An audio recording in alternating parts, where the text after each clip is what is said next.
Hi, I've got a very special presentation for you today. I want to talk about the fundamentals of networking as literally a skill in business. And unfortunately, when I talk to a lot of new entrepreneurs or people that are just looking to expand and coming to me for advice, most of the things that I suggest to do are never quick fixes. They're never something that I'm going to give you a secret that you do today and tomorrow your business is fixed. Unfortunately, that's really never how it works. But when you focus on some very specific skills and activities and operations, and you work on getting better at those and growing them gradually over time, again, not a sexy topic, but very fundamental thing to do. If you do the right things well for a long enough period of time, they'll really come back to pay you over and over again. Quite literally can change your business, and it can be a lot quicker than you realize. Time passes a lot faster than you realize a lot of time as well. So today I want to focus on the topic of networking for your business. And a lot of people that know me kind of consider me a very good networker. I have a wide range of contacts in a number of different fields, and I can connect with people inside of my business area or in totally unrelated areas and usually find the resource that I need. Now, I'm not going to call myself a networking expert or a guru or any of those self-proclaimed things. That's nonsense. I'm just going to tell you straight up that if it wasn't for my current network and the things that I've done over the last 5 years as an entrepreneur, I can safely say that I would have a lot more struggles than I do today. And I'm quite happy with my success in business, and I attribute the networking skills that I have as one of the, I'd say, top 3 or 4 skills that has come back to pay me dividends over and over again. But again, I don't want you to think of it as something that you're just going to reap the rewards of. Networking itself it's an art as much as it is a science. So I've just put together a mind map, and I'm going to give you a copy of the mind map. There's no order to this, but I quite literally wanted to walk you through what I consider to be the main aspects of networking, the things that have worked really well for me.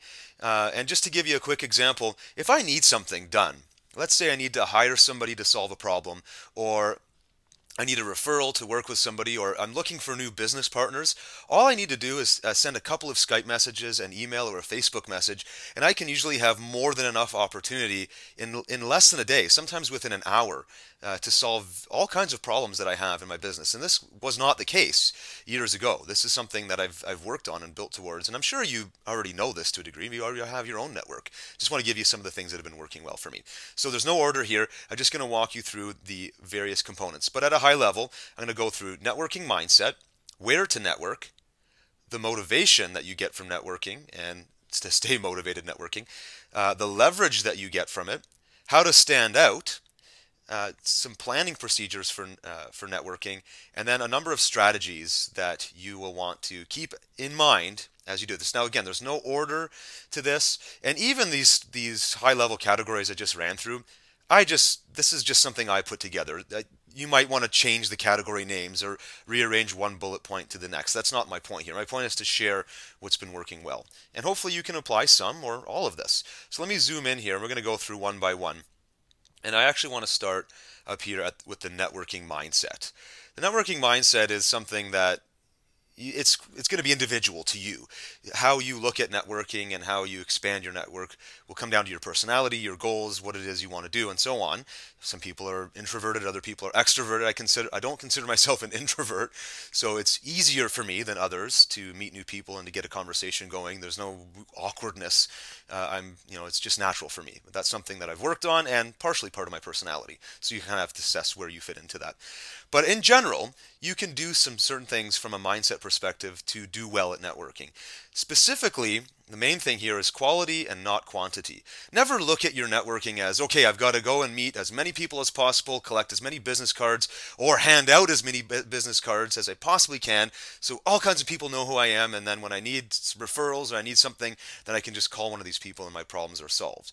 The key here is you can only meet one person at a time, and all you can do in those single interactions is focus on getting to know people. And it's your goal to value each person equally. Every single person offers a unique skill set, a unique perspective on the world, their own unique network of people they can connect you to. And each and every person, never discount somebody that you're meeting or talking to, because you don't know who they know and you don't know what kind of skills or advice they might be able to offer you. That's a big problem I see with a lot of people is they'll immediately pass judgment on someone because of what career they're in or what business they're in or because of a perceived lack of experience and don't think that person's worth anything. That's a very bad mindset to get into. Each and every person that you interact with has value and you should treat them as such, and they'll likely reciprocate that. So when you focus on quality and not quantity, you actually enjoy the process more.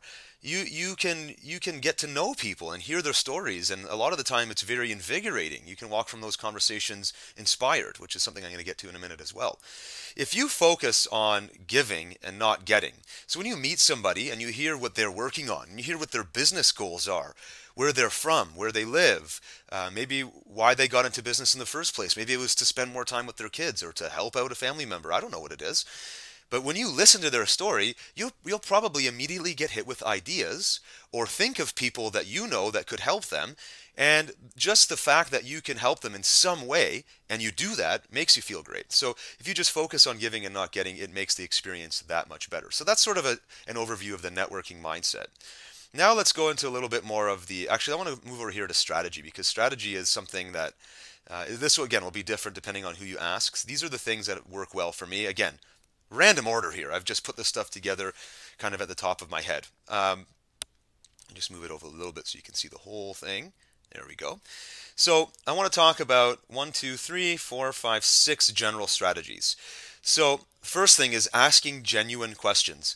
When I go to networking events or when I network with people even over the phone or on Skype or whatever, there's nothing more annoying than somebody who just talks about themselves and never reciprocates by asking you anything back in return. So I've made a habit of when I meet somebody new, I bombard them with questions because for one, I want to get to know them more. Two, I know that in networking this works well. If you take serious interest in somebody and you allow them to talk and tell their story, they're immediately going to be they're going to like you more. They're going to want to connect with you. And that's a good way of setting up the beginning of a relationship. Even if it's somebody you don't end up liking in the long run, at least you give them that opportunity. You create the space for a potentially good relationship to begin. And it starts by taking interest in them. So don't be the person on the other end of this where you're just the one talking about yourself, never once thinking to ask the other person about themselves. And it's funny. I've met so many people in my day, and often you forget the people you meet, even the ones you've had great conversations with. You just meet too many people to remember them all. But the ones that stand out in my mind that weren't over the top phenomenal, the next ones that are forefront of my mind are the people that were like this, that just talked about themselves, and then we walked away from the conversation. Let's say it was at a live event, we were at a seminar together. I talked to this person for 15 minutes, learned everything about them, and realized that at the end of it, they didn't even know my name, or they only knew my name and didn't even know where I was from or what I did for a living. Nothing. And I walked away from that conversation almost feeling cheated. There's sort of this psychology that happens there. So don't be that kind of person. But then, once you get good at asking questions, the next point here is to pay attention to the answers. And I used to be horribly guilty at this, partially because before I got comfortable with networking, and this takes a while, especially if you haven't done a lot of it, you may want to ask some questions, but then you might be so nervous or out of your comfort zone that you want to think of the next question, or you want to think of how should I stand, how should I look at them when they're talking, and where should I put my hands, and you get all awkward.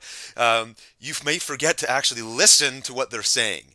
And so you always want to kind of center yourself. Go back into your mind and put yourself in that conversation and listen to what they're saying. It's just another person. You're just having a conversation. And when you pay attention to the answers, you'll naturally think of follow-up questions, or you'll think of situations that you can relate. And you can say, hey, I've got a story just like that one. Let me share it with you. Those kind of things. And then when it comes your turn to talk, here's a big thing that I find works really, really well, and I'm sure you would agree. Share your truths. People will connect with your story. So talk about the things that are really going on for you. Maybe it's problems that you're currently having, then don't be too embarrassed to talk about them. There's strength in admitting when you need help, admitting when you need advice, when something's not working for you. You can talk about all the hard work you've done and the successes you've had, but now you're at this roadblock and you'd love some new perspectives. That gives the other person, again, that shows the other person that you value them, but it also shows a little bit of vulnerability, and people really, really appreciate that. I'm sure that you can relate to authors and speakers and different kinds of experts who share their troubles and their failures as much as they share their successes. The people that always act like they're elite and like stand on a pedestal and feel like and kind of portray this image that they're flawless, you can't connect with a person like that because they're not real. So when you're real and you share your truths, and other people can do the same, it creates a great opportunity for rapport. So that's a great strategy. Your best to remember details about each person. So things like where they live, the businesses that they're in, or if they have kids, or things that they do outside of business. Maybe you play the same sport as them, or maybe you're into sports. You know, you might like tennis and they like volleyball, but just the fact that they like another sport, you can use that as sort of a mental anchor to remember, hey, this person's an athlete just like me. Again, if you're meeting a lot of people in a short period of time, let's say at a class or a seminar, this is going to be a little bit harder to do. But if you meet somebody individually, like for a coffee, there's an easier chance you're going to remember them. What I like to do is if I'm at an event and I had some really good networking during the day, I might make a few quick notes at a break, just jot down the person's name and a couple of like single words that trigger things that I remember. Like, you know, they're from California, they enjoy tennis, and they're an expert designer, they're great at graphics or whatever. Couple little things, and then those few trigger words will often help you remember exactly who that person was. And then another thing I like to do when appropriate is to send an email or a phone or even a Facebook follow-up saying, hey, it was great to meet you the other day, great chatting with you, let's stay in touch. Those things go a long way. People don't often take time to do that anymore. So when you're the one doing it, and let's say they've met a dozen people at an event and you're the only one of the 12 that does that, you'll stand out. You'll be remembered. And then obviously providing help or a connection is one of the best things you can do. If you meet somebody and they have a desperate need for a problem and you know somebody that can solve that problem, make that connection. What I like to do is I'll send an email to the person that needs help, and I will, in the same subject line, the to line, not the CC, but right in the to section as well of the email, I'll send it to the other person who I believe can help. And then in the subject, it'll say introduction for you or something like that. And I'll say, hey Joe, Justin here, and I remember, we met the other day, and you told me about this problem you were having. Well, my buddy Sue is really good at this, and Sue, I don't know what your agenda is like, but I know you've got a lot of experience here. I know you love this topic, so I thought it'd be cool for you two to connect. I'm going to leave it with you, but I'm going to suggest, Joe, that you send Sue an email and see if there's a potential there. I'll always kind of give them a next step and let them run with it from there. But people love that kind of leadership. People love when you kind of initiate that first step for them. It's very obvious what the next thing is, and Joe, it's in Joe's hands now. If he wants to take some action on it, great, and he probably will, because you've kind of set the stage for him there. And I can't tell you how many times that by doing that, I've helped other people create relationships that have lasted for a long time. People that ended up hiring that person over and over again, or they did a business deal together, and they never forget the fact that I connected them, and it gives us something to meet on and maybe go for a coffee or a drink in the future and talk about that. So that's pretty cool. So next, we talked about strategy, and we talked about the mindset of it. Let's actually talk about where to network, because there's some specific things that you can do to put yourself out there. And these may seem obvious, but I thought it'd be kind of cool just to talk about them quickly. So I'm not going to spend a lot of time on this one. Where to network, if you're online, forums are probably the best, because you can, and I'm going to say paid forums are better than free, because when you go to a paid forum, everyone's paying to be in there. They're serious. They're serious about business. They obviously know the value of building connections. So, and most paid forums are not all that expensive. They may be $50 a month or something like that. But when you consider the value of making long-term connections with people that have huge networks of their own, just meeting one solid person could pay for an entire year in a paid forum if you make good connections. So you can look around for general or industry specific. I'd suggest industry specific if you're just getting started. Focus on the people that can really help you the most in your business. So if you're a public speaker, join a speakers bureau and see if there's any private forums where people chat, or maybe there's in-person masterminds, which is another one later down on my list here. Facebook groups is another one. I'm also saying here that private is better than public. Most of the Facebook groups I'm a part of are private. They're locked down. People can't just search them and join. You need to be invited, or you have to ask to join, and they may check out who you are before they let you in. Again, higher level of quality, and once you go in there, you can look at the history. That's what I like about Facebook groups, is there's a social aspect, but you can also scroll back in time and look at the conversations that have been happening, as you can with forums. But Facebook is kind of single-threaded, so it's a little bit easier to go through quickly. And a lot of the time, you go into a Facebook group, post an intro, and ask a question, excuse me, and within minutes you have interaction. So it's like it's networking at hyper speed, which is great if you're in a rush and you want to get this stuff going. Maybe you're really motivated by my presentation right now. Well, you can go find some Facebook groups and do it. Skype rooms is another one. I'll just leave it at that, but there are Skype rooms. If you need more information on that, ask me. Pardon me. Live networking groups, so things like Meetup, Chamber of Commerce, BNI, live events and seminars. I would say that live events and seminars are probably the places where I make my strongest connections. So I can think back to a couple of years ago, I went to an online marketing conference. There were a number of excellent speakers who were just giving different tips and advice. I was listening to them and taking notes, and I implemented the information, and that was awesome. But then after the speakers were done, I walked around and talked to all kinds of other people who are at the same level as me or higher level, and in some cases they were just getting started. So it was a wide mix of people, but I met all kinds of people that I've become friends with, that have become affiliates for me, that I have become affiliates for them, and we've cross-promoted each other. And so it's not just networking, it's actually creating business deals. But these are also the same people that I can hit up in a jam and say, look, I'm stuck here. This piece of software is broken, or I've got this problem over here. Can you give me some tips? And they're often some of the best people I know for helping me get out of a jam because they're very similar to me. So, and then obviously other ones like LinkedIn or students and classes you take, which is kind of like an event or a seminar. So that is sort of a summary on where to network. And move down next here to just talking about some of the motivation of doing this. It's fun. It's rewarding to network. I mentioned it a little bit earlier, but I can think of a few different times this year already, even in just the past couple of months, where I went and I had an individual lunch meeting or coffee meeting with somebody who originally I was just kind of casually networking with on forums, a couple of private messages, a couple of chats over Facebook and Skype, and then I took the time to reach out to this person or these people, and actually in these few examples, and I said, hey, you know what? We don't live that far apart. Let's go out for lunch. I'd love to buy you lunch. It'd be great to connect. And we did. And, that 1 or 2 hour lunch meeting, was a way deeper connection because you get a chance to sit down and get to know somebody, find all your mutual things in common. And a lot of the times when it's somebody that you've set up a lunch meeting with, you already knew in advance that you were going to probably get along with them. So you walk away from these meetings so invigorated. You have new ideas. You see their perspective on the world that you've probably even maybe come up with some potential joint venture ideas of things that you can do together or people that you can cross connect with. It's incredible. It's so motivating, and sometimes those meetings, the motivation that you walk away with will last for a few days. And motivation is something that can come and go. So this is another little tool that you can put in your toolbox of motivation, is just doing this and interacting with other people. And it's just kind of cool to get together with somebody and be in a position where you can help them, like I mentioned earlier. So let's go to the next one here, which is leveraging.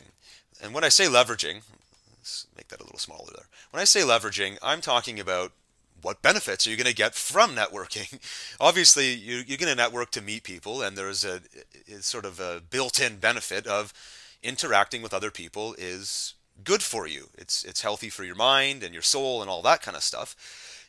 We need to build relationships with other human beings as just part of our livelihood, but you're going to get something from it as well from a business perspective. The two main things are getting help and getting feedback. So, and when I say help, it could be anything, but when I talk about asking for help, you need to be as honest and upfront as possible as to why you're asking for help, how to do it, and so on. So the main thing here is to be genuine.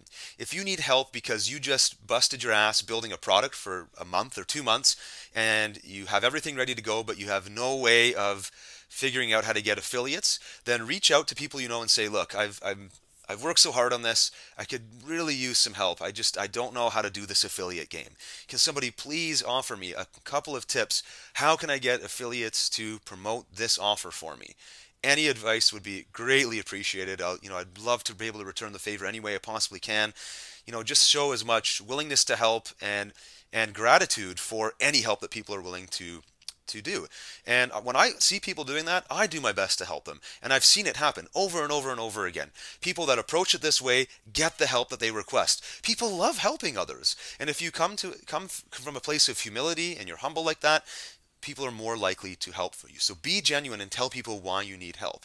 And then from a feedback perspective, Imagine how cool it would be to run a new idea that you have, and before you invest thousands of dollars or weeks of your time, just say, go to your network and say, hey, look, here's an idea I'm thinking of working on. And I know you're an experienced business person. I know you're really busy, but if you have 5 minutes, I'd love to just explain this to you and get your feedback. Is this something that you consider a good idea? And run it by them. Or maybe you've already put something together. Maybe you've written the draft of, or an outline of a book that you want to write. And it's 3 or 4 pages long, and if somebody can read that and feel inspired, then you know you're going to get the feedback that you need to keep going. But somebody else might also read that and say, well, this is not really doing much for me. And you can get really honest feedback from your network. In fact, the feedback you get from people in your business network will often be more valuable than your personal network, because the people in your family and your friends don't necessarily want to hurt your feelings, and so they might sugarcoat it a little bit. Whereas people in your business network will probably be a little bit more realistic and in some cases harsh. I can say that for myself. I'm trying to be like this in all cases, whether you're in my family or my friends or somebody I do business with. I try to share my absolute honest opinion no matter what.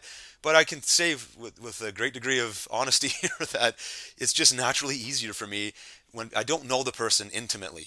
If I just know you from business, I'm going to give you the straight goods. Whereas if I've known you for 15 years and we're good friends, I'm going to be like, oh, this might be a little painful to tell them that this sucks. How do I do this? And of course, we all try to do it. So you're going to get better advice genuinely from people in your business network. So that's leveraging. That's what you can get from networking. How cool is that? Next one over here is just a networking fundamental, is the whole idea of standing out. So this is how to get people to remember you, is basically what I'm saying here. Because think about it. How many people do you meet when you go to an event, or if you're in the mode of networking? I know that networking is just part of what I do on a daily and weekly basis. I'm always reaching out to new people and having new conversations. A day, or at least a week, doesn't go by where I don't meet at least a handful of new people and have new conversations. And unless those conversations were very insightful, it's easy to forget those people. So how do you stand out? One thing that I do, this first one, is creating networking hubs.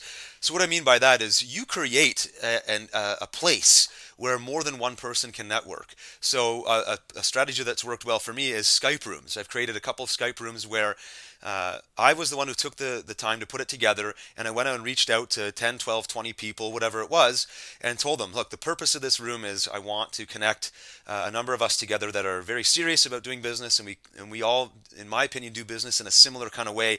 I think it'd be great if all of us connected here.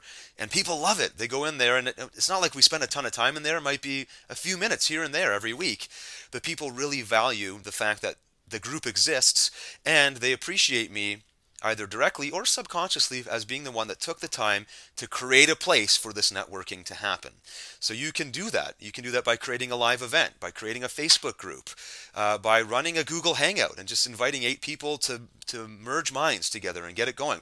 Maybe you create an in-person mastermind. Get 10 people together who all have common goals and say, look, we're all going to meet at this coffee shop or this hotel next Wednesday. I'll take care of all the details. Just make sure you show up. If you create that hub, you automatically create more opportunities to stand out, and people will remember that. Trust me, they will. And then have something that's unique to you. I can think of people that I know that that wear a certain type of sunglass or to every event, or a certain type of shirt, or they're always wearing a certain hat. And you don't forget them for that. It's just a little trick, but it goes a long way.